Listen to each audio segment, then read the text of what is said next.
এক জঙ্গলে এক শিয়াল ছিল। একদিন মাংস খেতে গিয়ে তার গলায় মাংসের হাড় আটকে গেল। উফ, গলায় হাড়টি ফেঁসে গেল রে। এখন কি করি? এস, এটাকে যে কেমন করে বের করি, একা একা তো কিছুতেই বার করতে পারছি না। কারো সাহায্য নিতে হবে।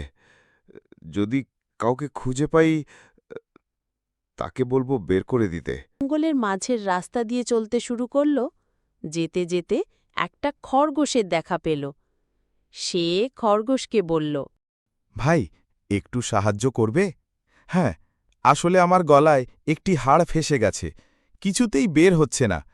একটু বের করে দাও না ভাই। আমি আর তোমাকে সাহায্য ভুলে গেছো? সেদিন তুমি আমাকে মারতে চেয়েছিলে। তোমাকে কোনো বিশ্বাস নেই। এটাও তোমার কোনো বাহানা হবে। না বাবা না, আমি তোমাকে কোনো সাহায্য করব না। শিয়াল সেখান থেকে চলে গেল।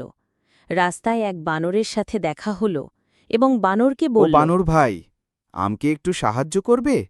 আমার গলায় মাংসর হাড় আটকে গেছে। তোমার তো অনেক লম্বা হাত, বের করে দাও না। ঝামেলা করো না এখন বাপু। দেখতে পাচ্ছ না আমি এখন একটু ব্যস্ত আছি। যাও এখান থেকে। শিয়াল সেখান থেকে চলে গেল। পরে যেতে যেতে একটি হাঁসকে দেখতে পেল এবং তার সামনে গিয়ে হাঁসটিকে বলল, ভাই, একটু সাহায্য করবে? হ্যাঁ, আসলে আমার গলায় একটি হাড় ফেঁসে গেছে, কিছুতেই বের হচ্ছে না। একটু বের করে দাও না ভাই। দাঁড়াও দেখছি। তখন হাঁসটি সেই মাংসের হাড় বের করে দেয়।